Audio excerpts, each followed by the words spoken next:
Hi hello friends, welcome back to my channel. ಎಲ್ಲರೂ ಹೆಂಗದಿರಿ? ಆರಾಮದಿರೇನ್ರಿ? ನಾನು ಕೂಡ ಆರಾಮದಿ ನೋಡ್ರಿ. ಬರ್ರಿ ಇವತ್ತು ನಮ್ಮ ಉತ್ತರ ಕರ್ನಾಟಕದ ಮಸಾಲೆ ಖಾರನ ಯಾವ ರೀತಿ ಮಾಡೋದು ಅಂತ ಹೇಳಿ ನೋಡ್ಕೊಂಡು ಬರೋಣ.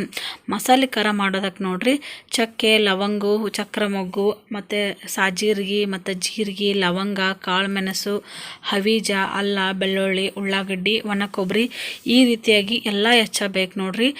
ಮಸಾಲೆ ಖಾರಕ್ಕೆ ನೋಡ್ರಿ ಈ ಎಲ್ಲ ಹಾಕಿಬಿಟ್ಟು ನಾವು ಮಸಾಲೆ ಖಾರನ ಮಾಡ್ತೀವಿ ನೋಡ್ರಿ. ಇಲ್ಲ ಆಲ್ರೆಡಿ ನಮ್ಮ ಅತ್ತೆ ಉಳ್ಳಾಗಡ್ಡಿನ ಕಟ್ ಮಾಡಿಬಿಟ್ಟು ಈ ರೀತಿಯಾಗಿ ಫ್ರೈ ಮಾಡಿ ಇಟ್ಕೊಂಡಿದ್ರು. ಈ ರೀತಿ ಚೆನ್ನಾಗಿ ಫ್ರೈ ಮಾಡ್ಕೋಬೇಕು. ಮತ್ತು ಪಲಾವ್ ಎಲೆ ನೋಡ್ರಿ, ಯಾವೆಲ್ಲ ಮಸಾಲೆ ಐಟಮ್ಸ್ ಅದಾವಲ್ಲ ಅದನ್ನೆಲ್ಲನೂ ನಾವಿವಾಗ ಚೆನ್ನಾಗಿ ಒಂಚೂರು ಎಣ್ಣೆ ಹಾಕ್ಕೊಂಡು ಫ್ರೈ ಮಾಡ್ಕೋಬೇಕಾಗುತ್ತೆ ನೋಡ್ರಿ. ಇಲ್ಲಿ ಅಲ್ಲನ ಕಟ್ ಮಾಡಿ ಇಟ್ಕೊಂಡಿದ್ದೀನಿ. ಚೂರು ಎಣ್ಣೆ ಹಾಕ್ಕೊಂಡು ಸಣ್ಣ ಉರಿ ಒಳಗನ ನಾವು ಹುರ್ಕೋಬೇಕಾಗುತ್ತೆ ನೋಡ್ರಿ. ಇದನ್ನು ಚೆನ್ನಾಗಿ ಹುರ್ಕೋಬೇಕು.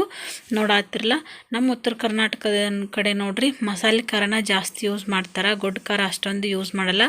ಗೊಡ್ಡ ಖಾರ ಅಂದ್ರೆ ನೋಡ್ರಿ ಅಚ್ಚ ಖಾರದ ಪುಡಿ ಕೆಲವೊಂದು ಟೈಮ್ ಒಳಗೆ ಯೂಸ್ ಮಾಡ್ತಾರೆ. ಬಟ್ ನಮ್ಮ ಕಡೆ ನೋಡ್ರಿ ಒಂದು ಸಲ ಮಾಡಿಟ್ಕೊಂಡ್ರೆ ವರ್ಷಾನ್ ಪೂರ್ತಿ ಬರಬೇಕು, ಆ ರೀತಿಯಾಗಿ ಮಾಡ್ಕೊಂಡಿಟ್ಟಿರ್ತಾರೆ. ಬರ್ರಿ ಇವಾಗ ಪ್ರತಿಯೊಂದೂ ಎಲ್ಲದನ್ನು ಚೆನ್ನಾಗಿ ಸಣ್ಣ ಉರಿ ಒಳಗೆ ಹುರ್ಕೊಂಬರೋಣ ನೋಡ್ರಿ. ಬೆಳ್ಳುಳ್ಳಿನ ಈ ರೀತಿ ಸುಲಿದಿಟ್ಕೊಂಡು ಅದಕ್ಕೆ ಸ್ವಲ್ಪ ಎಣ್ಣೆನ ಹಾಕ್ಬೇಕು ನೋಡ್ರಿ. ಎಣ್ಣೆ ಹಾಕಿಬಿಟ್ಟು ಅದನ್ನು ಸ್ವಲ್ಪ ಬಿಸಿ ಇರುವ ಜಾಗದ ಮೇಲೆ ಅಥವಾ ಬೊಗಣಿ ಮೇಲಾದರೂ ಇಡ್ಬೇಕು ನೋಡ್ರಿ. ನಾನು ಆವಾಗಲೇನು ಕರೆದಿಟ್ಕೊಂಡಿದ್ನಲ್ಲ ಎಲ್ಲದನ್ನು ಕಡಾವಂಗಿ ಬಿಸಿ ಇತ್ತು, ಅದ್ರ ಮೇಲಿಟ್ಟು ಇವಾಗ ಇದನ್ನು ಚೆನ್ನಾಗಿ ಸ್ವಲ್ಪ ಕಾದ್ಮೇಲೆ ಸೊಪ್ಪಿ ಸುಲಿತದ ನೋಡ್ರಿ. ಆಲ್ರೆಡಿ ನಾನು ವಿಡಿಯೋದೊಳಗೆ ನಾನು ತೋರಿಸಿನಿ, ಯಾರೆಲ್ಲ ನೋಡಿಲ್ಲ ಅಂದ್ರೆ ನೋಡ್ರಿ. ಈ ರೀತಿಯಾಗಿ ಜಾಸ್ತಿ ಬೆಳ್ಳುಳ್ಳಿ ಇರ್ಬೇಕಾದ್ರೆ ಸುಲಿದು ಬೇಸರ ಆಗುತ್ತೆ ನೋಡ್ರಿ. ಆವಾಗ ಈ ಟಿಪ್ನ ಫಾಲೋ ಮಾಡಿರಿ. ಇವಾಗ ನೋಡ್ರಿ ಪ್ರತಿಯೊಂದನ್ನು ಚೆನ್ನಾಗಿ ಮಿಕ್ಸಿಗೆ ಹಾಕೋಬೇಕಾಗುತ್ತೆ. ನೈಸ್ ಪುಡಿ ಮಾಡ್ಕೋಬೇಕು ನೋಡ್ರಿ, ಸಣ್ಣ ಪುಡಿ ಮಾಡ್ಕೋಬೇಕು.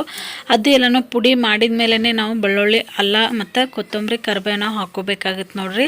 ಯಾಕಂದ್ರೆ ಅದು ಹಸಿ ಆಯ್ತಂದ್ರೆ ಅಷ್ಟೊಂದು ಸಣ್ಣ ಆಗೋಂಗಿಲ್ಲ. ಹಾಗಾಗಿ ಮಿಕ್ಸರ್ ಜಾರು ಅದಕ್ಕೆ ಫಸ್ಟ್ಗೆ ಎಲ್ಲನೂ ನಾವು ಪುಡಿ ಮಾಡಿ ಇಟ್ಕೋಬೇಕು. ಅದು ಆದಮೇಲೆ ನೋಡ್ರಿ ಇವಾಗ ಅಲ್ಲ ಬೆಳ್ಳುಳ್ಳಿ ಪೇಸ್ಟ್ ಹಾಕೊಳತ್ತೀನಿ.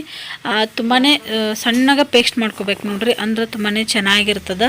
ಇವಾಗ ನೋಡ್ರಿ ಪೌಡರ್ ಈ ರೀತಿ ಕಾಣತ್ತದಲ್ಲ, ಇದನ್ನು ನೀವು ಬೇಕಾದ್ರೆ ಸಾಣಿಸ್ಕೊಂಡ್ರೂ ನಡೀತದೆ, ಇಲ್ಲ ಸಣ್ಣ ಬೇಕಂದ್ರೂ ನಡೀತದೆ ನೋಡ್ರಿ. ಸಣ್ಣನೇ ಹಾಕೊಂಡ್ರೆ ನಡೀತದೆ. ನೀವು ಮನೆ ಒಳಗೆ ಬೇಕಾದರೂ ಮಾಡ್ಕೋಬೋದು. ಇಲ್ಲಾಂದ್ರೆ ಮೆಣಸಿನ್ಕಾಯಿ ಕುಟ್ಟು ಖಾರದ ಗಿರ್ನಿ ಇರ್ತಾವೆ ನೋಡ್ರಿ, ಅಲ್ಲಿ ಕೂಡ ಇರ್ತಾವೆ. ಇದು ನೋಡ್ರಿ ಅಲ್ಲ ಬೆಳ್ಳುಳ್ಳಿ ಮತ್ತು ಕೊತ್ತಂಬರಿ ಕರಿಬೇವಿನ ಪೇಸ್ಟು ಈ ರೀತಿ ಆಗಿದೆ. ನೀರಂತರೂ ಒಟ್ಟೆ ಹಾಕಬಾರ್ದು ನೋಡ್ರಿ, ಅದೇ ತಾನಾಗೆ ನೀರು ಬಿಡ್ತದೆ. ಕೊತ್ತಂಬರಿ ಕರಿಬೇವು ಹಾಕಬೇಕಾದ್ರೆ ನೀವು ಸ್ವಲ್ಪ ಉಪ್ಪನ್ನು ಹಾಕ್ಬೇಕು ನೋಡ್ರಿ. ಉಪ್ಪು ಹಾಕಿದ್ರೆ ಚೆನ್ನಾಗಿ ಸಣ್ಣ ಆಗುತ್ತದು. ಇವಾಗ ನೋಡ್ರಿ ಅವಾಗಲೇನು ಎಲ್ಲ ಮಿಕ್ಸಿ ಮಾಡಿಟ್ಕೊಂಡಿದ್ದೀವಲ್ಲ ಪುಡಿನ, ಮಸಾಲೆ ಪುಡಿನ, ಅದನ್ನ ಇವಾಗ ಇದ್ರ ಜೊತೆ ಮಿಕ್ಸ್ ಮಾಡಾಕತ್ತೀವಿ. ಮತ್ತು ಇದಕ್ಕೆ ಉಳ್ಳಾಗಡ್ಡಿನೂ ನೋಡ್ರಿ ಅವಾಗಲೇನು ಹಾಕಿದ್ವಲ್ಲ ಉಳ್ಳಾಗಡ್ಡಿ ಕೂಡ ಹಾಕೋಬೋದು, ಹಾಕ್ಬೇಕ್ರಿ.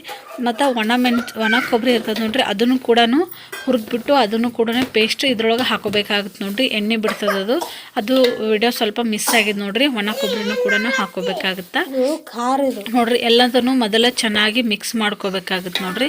ಮಿಕ್ಸ್ ಮಾಡಿಕೊಂಡು ಆಮೇಲೆ ನೀವು ಎಷ್ಟು ಮಾಡ್ಬೇಕು ಅಂದ್ಕೊಂಡಿದ್ದಿರಲ್ಲ ಅಷ್ಟು ಮಸಾಲೆ ಖಾರಕ್ಕೆ ನೀವು ಒಣ ಖಾರ ಪುಡಿನ ಹಾಕೋಬೇಕಾಗುತ್ತೆ ನೋಡ್ರಿ. ಒಣ ಖಾರ ಪುಡಿ ಅಂತಂದ್ರೆ ಅಚ್ಚ ಖಾರದ ಪುಡಿ ನೋಡ್ರಿ, ಅದನ್ನು ಹಾಕ್ಕೊಂಡು ಚೆನ್ನಾಗಿ ಮಿಕ್ಸ್ ಮಾಡ್ಕೋಬೇಕಾಗುತ್ತೆ. ಚೆನ್ನಾಗಿ ಮಿಕ್ಸ್ ಮಾಡಿಕೊಂಡು ಆಮೇಲೆ ನೀವು ಮಿಕ್ಸಿಗೆ ಹಾಕಿ ಇಟ್ಕೊಂಡ್ರು ನೋಡ್ರಿ ಮಸಾಲೆ ಖಾರ ರೆಡಿ ಆಗುತ್ತೆ. ನಮ್ಮ ಉತ್ತರ ಕರ್ನಾಟಕ ಕಡೆ ನೋಡ್ರಿ ಯಾವುದೇ ಒಂದು ಪಲ್ಯ ಮಾಡಿದ್ರು ಮತ್ತು ಸಾರು ಮಾಡಿದ್ರು ಇದೇ ನಾವು ಮಸಾಲೆ ಖಾರನೇ ಯೂಸ್ ಮಾಡ್ತೀವಿ. ಮತ್ತು ಯಾವುದು ಮಸಾಲೆ ಪದಾರ್ಥನೇ ಯೂಸ್ ಮಾಡೋಂಗಿಲ್ಲ ನೋಡ್ರಿ. ಎಲ್ಲ ಇದರೊಳಗೆ ಹಾಕಿ ಮಾಡೋದ್ರಿಂದ ತುಂಬಾ ಟೇಸ್ಟು ಚೆನ್ನಾಗಿರ್ತದೆ ಮತ್ತು ಸ್ಮೆಲ್ ಕೂಡ ಚೆನ್ನಾಗಿರ್ತದೆ ನೋಡ್ರಿ. ಇದನ್ನು ನೀವು ಒಂದು ಸಲ ಮಾಡಿಟ್ಕೊಂಡ್ರೆ ವರ್ಷ ಪೂರ್ತಿನೂ ಇಟ್ಕೋಬೋದು, ಏನೂ ಕೆಡೋಂಗಿಲ್ಲ. ಹಾಗಾಗಿ ನಾವು ಎಲ್ಲ ಐಟಮ್ಸ್ ಕೂಡ ಚೆನ್ನಾಗಿ ಹುರ್ಕೋಬೇಕಾಗತ್ತೆ ನೋಡ್ರಿ. ನೋಡಾತಿರಲ್ಲ ಈ ರೀತಿಯಾಗಿ ಕೈಲನ ಎರಡನ್ನೂ ಚೆನ್ನಾಗಿ ಖಾರ ಮತ್ತು ಅದು ಮಸಾಲೆ ಎರಡೂ ಕುಡ್ಕೋಬೇಕು ನೋಡ್ರಿ. ಆ ರೀತಿಯಾಗಿ ಚೆನ್ನಾಗಿ ಮಿಕ್ಸ್ ಮಾಡ್ಕೋಬೇಕು. ನೀವು ಚೆನ್ನಾಗಿ ಮಿಕ್ಸ್ ಮಾಡ್ಕೊಂಡ್ರೆ ನಡೀತದೆ, ಇಲ್ಲಾಂದ್ರೆ ನೀವು ಮಿಕ್ಸಿಗೆ ಹಾಕ್ಕೊಂಡ್ರೂ ನಡೀತದೆ ನೋಡ್ರಿ. ತುಂಬಾ ಚೆನ್ನಾಗಿರುವಂಥ ಮಸಾಲೆ ಖಾರ ರೆಡಿ ಆಗುತ್ತೆ ನೋಡ್ರಿ. ಫೈನಲಿ ಈ ರೀತಿಯಾಗಿ ಮಿಕ್ಸಿಗೆ ಹಾಕಿದ್ಮೇಲೆ ಈ ರೀತಿಯಾಗಿ ಮಸಾಲೆ ಖಾರ ಕಾಣತ್ತದ. ಮತ್ತು ಇದನ್ನು ನೀವು ಅವತ್ತೇ ಡಬ್ಬಿಗೆ ಹಾಕಿಡಬಾರ್ದು, ಒಂದು 2-3 ತಾಸು ಬಿಟ್ಟು ಕೇಸಿ ಆಮೇಲೆ ಡಬ್ಬಿಗೆ ಹಾಕ್ಬೇಕು ನೋಡ್ರಿ. ಮತ್ತಿವಾಗ ಚಪಾತಿ ಮತ್ತು ಒಂದು ಉಳ್ಳಾಗಡ್ಡಿ ಮತ್ತು ಒಂದು ಟಮಾಟಿ ಕಟ್ ಮಾಡಿಕೊಂಡು ಮೇಲ್ಗಡೆ ಸ್ವಲ್ಪ ಮಸಾಲೆ ಖಾರ ಹಾಕ್ಕೊಂಡು ಎಣ್ಣೆ ಹಾಕ್ಕೊಂಡು ತಿಂದ್ರೆ ತುಂಬಾ ಟೇಸ್ಟ್ ಇರ್ತದೆ ನೋಡ್ರಿ.